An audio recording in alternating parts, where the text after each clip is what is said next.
and I guess you guys have good plans for tomorrow.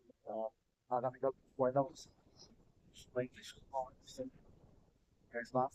জানি না কালকে করতে পারবো কিনা, কারণ কালকে আমার অফিস আছে, এনার্জি নাই থাকতে পারে। তো আর আর আমার হচ্ছে যে আমি অর্ডার করেছিলাম ফর নববর্ষ, কিন্তু ফ্লিপকার্টের ব্যাপারটা আমি বুঝলাম। যখন আমি কোনো আহ, একটা দামি জিনিস অর্ডার করি, like cellphone, watch, watch,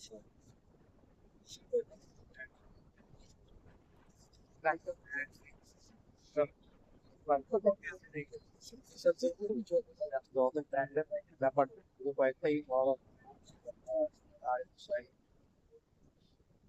ভিজিবিজি something তো টাইপের এরাই সাপ্লাই করে।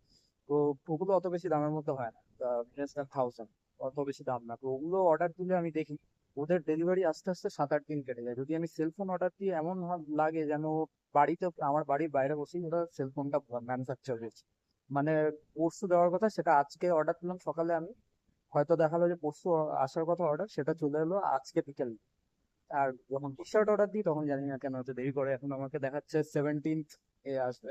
তো মোস্ট প্রবাবলি কালকে হয়তো আমাকে পুরোনো টি শার্ট পরেই কাটাতে হবে। কোরআন, আশা করি তোমরা নিউ ড্রেস কিনে নিয়েছো ফর নববর্ষ। প্রথম দিন জমিয়ে খেতে হবে, জমিয়ে নতুন জামা পরে ঘুরতে হবে। আমিও ঘুরতে যাবো নতুন জামা পরে, বাট অফিস, স্যাড লাইফ।